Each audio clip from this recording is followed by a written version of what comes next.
Muli, magandang umaga. Tayo po magbahagi ng ating devotion sa Psalms 124 verses 1 and 2. Sabi dito, ano kaya't kung si Yahweh ay di pumanig sa atin, o Israel? Ano kaya yaong iyong sasabihin? Kung ang Diyos na si Yahweh sa amin ay di pumanig noong kami sa lakayin ng kaaway na malupit. Purihin ng Diyos sa pagkakabasa ng kanyang mga salita. Ako ngayon, nasa 40 plus na. Ang dami ko ring pinabalikan ko yung buhay ko. Marami din akong kamuntik-muntikan ng masawi. Pero, makikita mo na kahit hindi ko pa talaga kilala ang Panginoon, nandoon pa rin yung pagliligtas. No?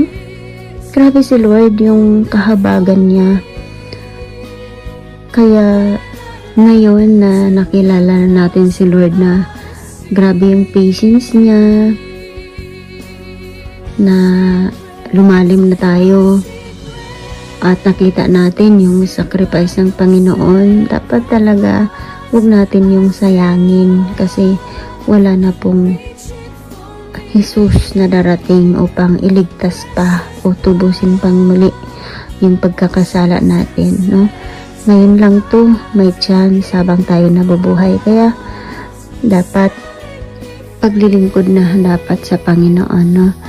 Makikita din natin na yung mga Israelita sa kabila ng napakapasaway nila, no?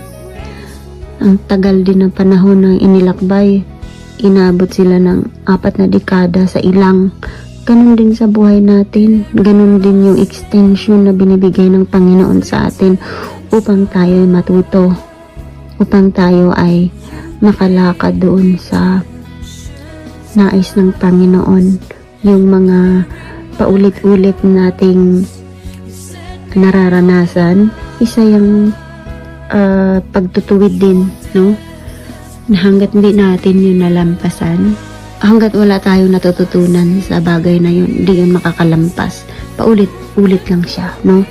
So, yun, yung pagtatanong dito, no, ay isang acknowledgement talaga sa Lord na kung hindi siya nag-intervene, walang kaligtasang magganap. Kung hindi sila tinulungan ng Panginoon, kung hindi tayo tinulungan ng Panginoon, wala tayo ngayon.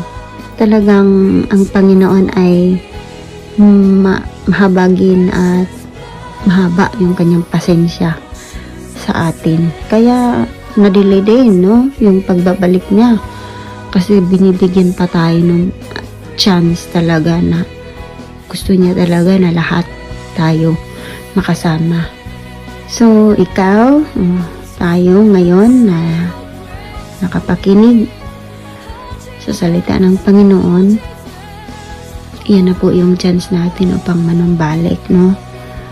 Na magkaroon ng tunay na relasyon sa ating Panginoon. Kaya, wake up. Kasi hindi lahat ng pagkakataon ay bumabalik. Minsan, ito na yung chance mo. Ito lang din yung binibigay ni Lord sa'yo. Yung calling, no? Na makapaglingkod sa Panginoon. Kasi di natin alam ang bukas. Kagaya ng mga trahedya ngayon na dumarating na biglaan. Yun talaga yun. What if bukas di na tayo magising? Kaya ngayon pa lang dapat gumawa na tayo talaga ng mga bagay na para sa Lord. Yun lang po. Magandang araw. Magandang araw po sa ating lahat. Ang bahagi ko po, Psalms chapter 124 verse 3 to 4. Maaari kami noon ay nilamon na ang buhay sa sinakbo ng damdamin at ng galit. Sukdulan, maaari kami noon na tagay na inyo. Agos na anod sa kagalakan tuloy-tuloy na nalunod. Amen. God bless po sa ating lahat. Mapagpalang araw po sa ating lahat. Ang aking pong bahagi ngayon ay mula sa Aklat ng Mga Awit, Kabanata 124. talata 5 hanggang 6. Sa lakas ng agos, nooy nalunod nga kaming lubos. Tayo ay magpasalamat, si Yahweh ay papurihan, pagkat tayo'y iniligtas sa malupit na kaaway. Amen. Magandang araw po sa ating lahat. Patuloy po tayo magbasa ng salita ng Panginoon. Ang ipabahagi ko po ngayon ay matatagpuan sa Book of Psalms chapter 124 verse 7. Ang sabi po dito, ang katulad natin ibong sa bitag ay nakatakas, lubos tayong nakalaya nang ang bitag ay mawasak. Amen.